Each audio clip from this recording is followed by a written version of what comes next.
Hello, everybody. How's it going? It is I, Sly, and today we are back reviewing another lovely episode of Marvel's Secret Invasion. It is I, John, and Ken. How you guys doing? What's going on, guys? What's up? Yeah. Ken, welcome to the show. Yeah, I know you weren't here for the first review. We definitely missed your presence, though, buddy. Yeah, I was sad that I had to miss it, but I'm glad that we could get back into it on episode 2 and talking about this episode, which I liked quite a bit more than the first one. So Yeah. I'm excited to talk about this one. Really happy. Sly and I total accidentally, not on purpose, we went into a giant spiral snowball of how MCU is terrible and Phase 4 sucks dick. And it's like the episode wasn't even that bad, but we just completely just went off on some tirade. Derailed. Yeah. We just had so much bottled anger. It felt good to get it out. It did, Hell yeah. yeah. At the end, we were just kind of like, wow, what were we reviewing? Wait. You're like, it was okay. It was okay. It's like, wasn't the worst thing ever. Yeah, give everyone a little brief of what you thought about episode 1 real quick before we dive into episode 2, Promises. Yeah, I mean, for me, episode 1, I would agree with, it was an okay episode. It was a solid intro.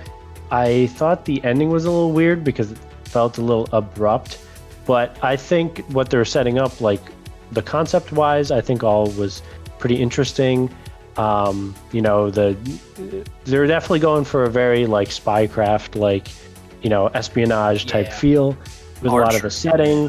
Yeah, so it's like I am digging that. Like I'm loving what they're trying to set up here, and so far it all made sense for the most part. The very first part of the episode was like right into the action with like, oh, people are not who they say they are. So like immediately they're getting you into it, and so I liked all that. I thought one thing was weird though, the intro. I think there's a lot of controversy. I don't know if you guys talked about it, about the intro for Secret Invasion being like AI generated, especially being like just it made sense for the episode, or I mean I guess for the series, but the fact that it is AI generated, I saw there's a lot of controversy about that, so I thought that was kind of interesting. It also kind of got me off guard because I was like, this intro just looks kind of weird and wonky. Oh, the I guess actual that's what they're intro? going I for. like it. I like it No, a I know lot. I like it because it gives you an unsettling feeling because it's like almost human but also not, because it's generated by AI. It like is approximating what humans are, or like what these pictures should be, but it doesn't know it quite right, which is exactly what a Skrull would be doing, because they're like, oh, I know what a human is, but I don't really know. Yeah, it's so just they're like like just their kind of conception. imitating. Yeah, their conception of what a human should be. That's actually pretty cool. Yeah, I wish they would kind of go more into that instead of being like, oh, we're also an alien underneath this, but sometimes it's easy to forget. I wish they had that more often, to where it's like there are subtle things that the Skrull does, but I guess they've been on Earth for like 30 years, so I guess most of them know. But instead of like if there's like subtle ticks or something like that you can figure out of like who's a Skrull and who's a human, because it's them, what they conceive or what they understand what a human is. They just don't quite get it, to where it's almost like uncanny. It'd be cool if there was like a little bit more of that going on, because that sounds really interesting. But yeah, they've been on Earth for 30 years, and I'm sure they've got it down pretty well. There's that, man. I just really enjoyed a lot of Gravik shenanigans in this episode. I really enjoyed most of what was going on with him. We saw the sweet old lady from the first episode doing some stuff, which was really brutal. That interrogation scene. Oh yeah. She gives off the very innocent on the outside, but I am going to absolutely destroy you kind of mentality, and it's very intimidating. Yeah, it's very fun for her. I mean, just like the sheer joy she was getting from it. She's just like, so do you want to do this the easy way, or like you wanna play some games?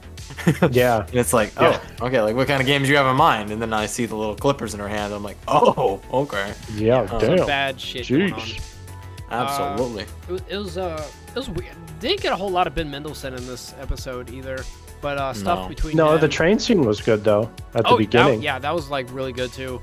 The whole just train sequence of them going off on each other and stuff, and kind of goes into more of the resentment, and that like Talos is like the only person who like is staying true to him, because he knows him more on a personal level, and it's like he's being torn apart between like his race and his species and even his family, and what Sam Jackson once. And well, that's the whole issue of what this episode revealed. You know, that Talos kind of went behind Fury's back and was, I guess, you know, immigrating more and more people or Skrulls to Earth because he wanted that to just be their planet. And Fury makes a valid point. He's like, bro, they don't even like themselves. We don't want. That was a good line. We don't want more people. I was like, hey, yo, this is a little too woke. Yeah.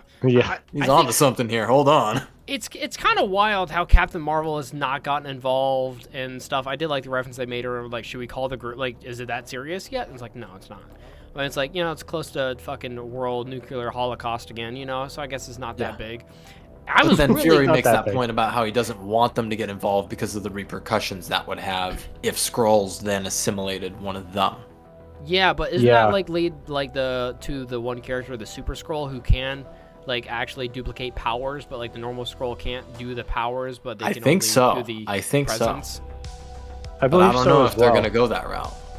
Yeah. We also don't know. Well, I guess what I would assume is that Fury doesn't know if they can copy powers or not, because I mean, Talos has kept a lot of his own secrets, and he doesn't know everything about the Skrulls, so he probably doesn't even know if they can. So he probably doesn't want to take the risk of like them coming here and then the Skrulls are going to mimic their powers, because I think they have to do stuff to become this Super Skrull or whatever, because they can't do it naturally. The machine that they're building, maybe that's what I think that's what it is. Yeah, because like if you look at some of the stuff that they were looking at with Gaia's character, I mean, I don't know how much of you read. They showed different creatures and modifications, the DNA. like Extremis from Iron Man 3. It showed Groot. It showed some sort of like, what was it, like Space Rabbit or some shit like that? I don't know. I think they might have had the Frost Giants or something. Maybe? That's what it was. Frost Wolf or Frost something. It was some sort of like creature. And my assumption is they're trying to like harness these genetics from different species or creatures and try and isolate it into the Skrulls. Okay, Moff Gideon. I know, honestly, hey, Disney's getting a little lazy with their plots here, man. Yeah, I was really hoping that episode 1, after watching that, I was like, please tell me this is not going to be like Winter Soldier and the Falcon again. Like, I know. We really got a lot of people sweating when we made that reference. Oh my god. I did not. I can't do it again. I already did that show once. I can't do it again. It was only 6 episodes. Is this also 6 episodes? Yes, I think it is 6 episodes. Jesus. But I'm down for it. I'm kind of behind, you know, hearing what Gravik says. Everything like when they had his little like secret secret meeting and stuff with all the other council members and stuff. Yeah. And it's like it's hard to not be behind him, you know, about it. I mean, like he's like our time is now. He's got logical explanations. He's not just like, I'm a bad guy because I'm a bad guy. It's like he's got motivation at least, and like as a person you can understand a little bit, and so that's what makes him a little bit more of a, I don't know, an interesting villain, relatable at least. Yeah. So it's more of a believable story that way, and I think that's what makes him a stronger, you know, antagonist. That, and like you find out in the very beginning of the episode of everyone getting like kind of inducted into Fury's squad of Skrulls and everything, that he was like a young boy, like the youngest out of the entire group of people who got like inducted, and found his out parents were both murdered. Yeah, exactly, and that he like became a refugee by himself. It's just really interesting to see like the comparisons of like of how, because Nick Fury brings up like race like a lot, which is like kind of similar to just like the Skrulls maybe not being accepted in the human race and then being kind of hunted down by the Kree as well. It's just like interesting parallels that they make, and I think they're really subtle, and it's really nice because they're not like feels forced or anything like that. And just like the simple like little story of him like bringing up like talking about going to the train with his mother, you know, even though that was not the point of it, but like they were constantly making these parallels, and this is like some of the better writing that I've been wanting from Marvel that I have not seen for a very long time, and it's like really impressive. That I hope that I'm not just giving them credit that of just random bullshit that just happens to click, but I hope it's like deliberate. The standard was so low, we were just like, some sort of symmetry. Yeah, I mean, like morsels. Yeah, that's what happens a lot of times. Like there'll be something from like 30 years ago, and they make a new version of it, and people try to like add connections to it. It's like, oh, you can see here he was really putting in the effort. That's long-term storytelling or writing. It's just like people just kind of forcing and just throwing shit at the wall and see what sticks, kind of thing. But I don't think this is it. It feels deliberate. Yeah, it feels like there was actually a lot of thought with some of the smaller details, which makes it rewatchable, first of all, and also it just makes it feel more connected. So. Yeah, and it's just it's really interesting to hear like the conversation between Rhodes and Nick Fury as well, which one of the better scenes. I think just like the conversations, which never has been like a special thing or a good scene, in a lot of Marvel stuff that we've seen. Like, oh, that was a good conversation like sequence, but out of most of the scenes, what was the best? Like the scene on the train with Talos and Nick Fury, and what else was I gonna say? The conversation with Rhodes and Nick Fury at the little bar as well. That's true. Yep, that was a great scene. Yeah, they were the just best like conversation scenes I think we've seen in like Marvel affiliated, and I'm gonna say affiliated for a reason. It's probably in Daredevil season 2, where you get like the Punisher having like a trauma dump on Karen Page. Yeah, which is It was really just kind of refreshing because I liked the banter between the two, to where I was like, I would like it to keep going. Like the confrontation is intense. It's just very good and realistic, because like not only are there situations that they're dealing with right now, but there's fucking loads of shit like from the past as well that is that you have behind them. Like they've been. Well, I guess another thing is that they're already developed characters, which is really cool as well. Is that you have like fucking almost like 2 decades of like developments with Rhodes' character, and like going through the Avengers and everything, being paralyzed, and just like a whole bunch of shit, It's just it's really good. Don't know much about him though. It's interesting. That's true. That's some of the most shocking we've ever seen. Yeah, I would love to kind see of wild. more. Yeah. I want to see. I want to see him carpet bomb Slovakia and say, "Boom! You looking for this?" Was that an Easter egg? Captain Planet.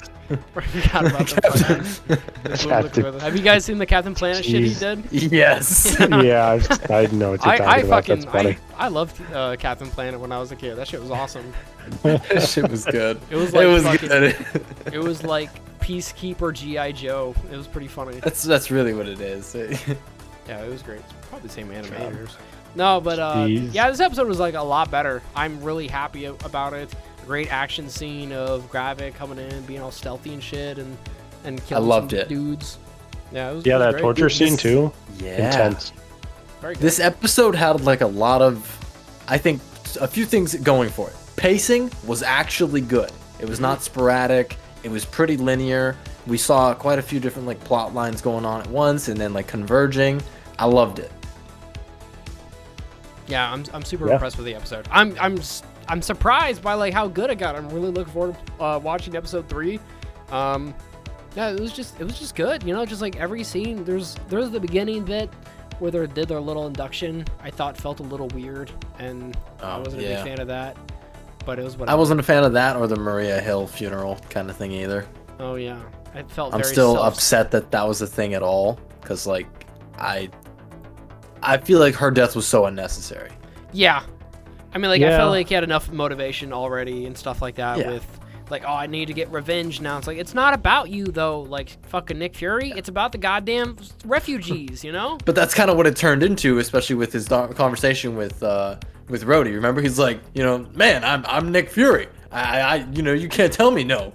And I was like, okay, this does feel like it's kind of just like you're doing this for you. Yeah. It's like, it doesn't need to be about him. But, like, I guess it's not a problem that it is, but I'm just saying I don't think it really necessarily needs to be about him. But yeah, 100%.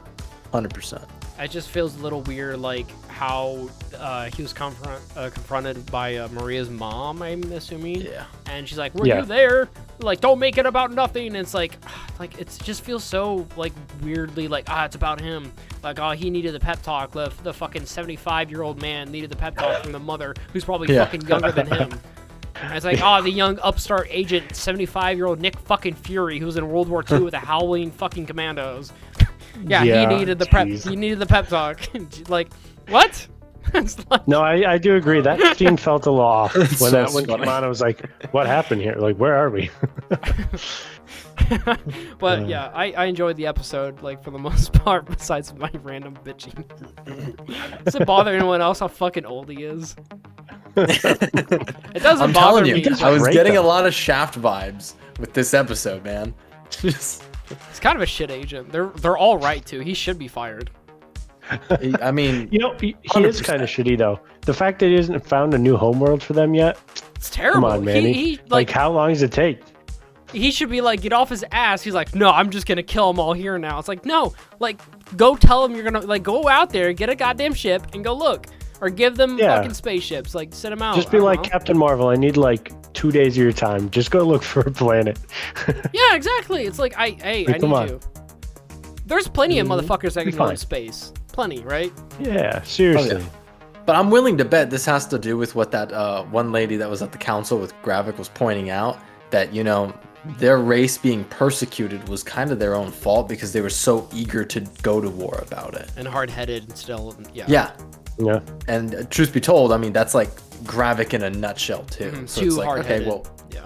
yeah, he's just so stubborn and like he wants to take on everything, you know, head on. He doesn't want to approach it tactically or like, you know, through peace or discussion. He doesn't want to do that. He wants results. Yeah, I kind of see the same thing going on with Nick Fury as well. Like, just kind of Exactly. forces it happening. I'm willing to bet like you're gonna see the parallels. You're gonna see that Gravik is pretty much the new improved Nick Fury. That's really the vibes I'm getting. And Two I'm willing sides to of the bet, same coin, yeah. Yeah, because you know he was indoctrinated by Nick Fury for one, and you know he's young, so he doesn't have to worry about being a beat up little 75-year-old man with a cat scratch eye. You know, he doesn't have to worry about shit like that. So that's one big benefit. The other benefit is, well, yeah, I'm willing to bet the Super Skrull shit. If anyone's gonna, you know, like be the test dummy or the lab rat, Gravik's gonna use it on himself. Yeah, then it'll be a big old Resident Evil boss fight of tentacles. Absolutely, With it's a big gonna be a old eye freaking and tyrant. shit. Yeah, you know how it goes. Yeah. You've seen Birkin. Yeah. Gaia, why don't you love me? Yeah, gets a big old pipe. Just, you know, he's got that pipe. You gotta get the fuck out. He's got the All right, lead all right. pipe. Yeah. So what do you guys think? I've seen some theories about Rhodey being a Skrull. What do you guys think of that? No. I mean, maybe I could see it, but it's hard to say. It's like, oh, that was uncharacteristic of Rhodey because I haven't seen a ton of him, you know, because like you said, like we don't know a lot about him. True. So, like, he was maybe- kind of being a dick, though. Yeah, but Judging by the fact that the showrunners literally said, like, we didn't read a single comic book involving Secret Invasion, I know for a fact no one is going to have their identity stolen in this show. I will bet money on that. Secret Invasion is literally just, oh, there's people here that aren't supposed to be here. We're being invaded. I'm willing to bet. yeah, Maybe. I don't know. like I said, like I'd rather there be some tells or some like different. There has to be a way to tell or like some details that like can be besides at the very end. They're like, psych, we tricked ya because we're in charge, and it's just like a twist for the sake of a twist, you know. I hope that's not the case. An M. Night Like, Shyamalan show, yeah. Yeah, But, I mean, but, did you notice? He didn't seem to have his legs, like his bionic leg thingies. I was thinking about that I didn't too. see I that. didn't know what that was. I don't know if that Like, was. where did the that go? I don't know. I don't. They maybe they didn't watch anything. They didn't read anything. Maybe they didn't watch anything. Wasn't I it mean, kind of maybe. hidden in the Avengers Endgame? Yeah, and, like Infinity War, it was kind of hidden under like his pants. That's what I just assumed. That it was Maybe? just like hugging him like an exosuit, like hugging his skin. Yeah, because like Tony like started creating nanotech, so like everything's like a lot more compact. So Could be. Maybe. I don't know. That's a really obvious tell then. Yeah. That would be true. You'd think But- somebody would notice that. but I mean, like- I thought it would be an interesting twist. I also am kind of like, I don't really know, but I thought it was an interesting theory. So like, if someone like copies, you know, a person and it's like, oh, they have super strength, and that means that Skrull has super strength, but they copy them and their legs don't work, does that mean their legs also don't work when you copy them? It's like I thought from what Captain Marvel taught us. They don't take any of their abilities. They simply just take the look of them and like fresh memories. That's what they don't think, take anything significant. That's why her telltale for her, like Fury was like, you know, tell me some random secret you have that like only you and some other loser would know. Like, you know, give me the lore of like, you know, John or Moose. Like, so like give me that background. Something you're ashamed of. You've seen Captain Marvel then, yeah. You finally seen it? I'd always seen it. I saw it like right off the bat. I thought you. I just didn't watch the show. We fucking reviewed it. Did we? Yeah. Did we? Yeah, I'm pretty sure we did. Oh shit, it's on the channel, guys. Check it out. We might have plug that right now. We might have to. Drop the You're link. Gonna see a plug pop up right now. Stop making me edit. Fuck. Jesus. I'm giving you work. Yeah, I guess we should give out some ratings for this show then. This episode. Absolutely. I give this an 8. Ooh. I agree. I agree. It's pretty solid. I am backing that up 100%. This episode deserves an 8. Yeah, that was pretty good. Hell yeah! Wow. I don't have a lot of issues with it, but I'm giving it some room because I think it can get better. That's the only reason. Yeah, there's room for improvement, but it doesn't do anything wrong. Yeah, I agree. Yeah, that's a good way to put it. I agree. Okay, well, ladies and gentlemen, there you have it. We shall see you guys later on episode 3 of more Marvel Secret Invasion. But until then, bye, you guys. Bye. Peace.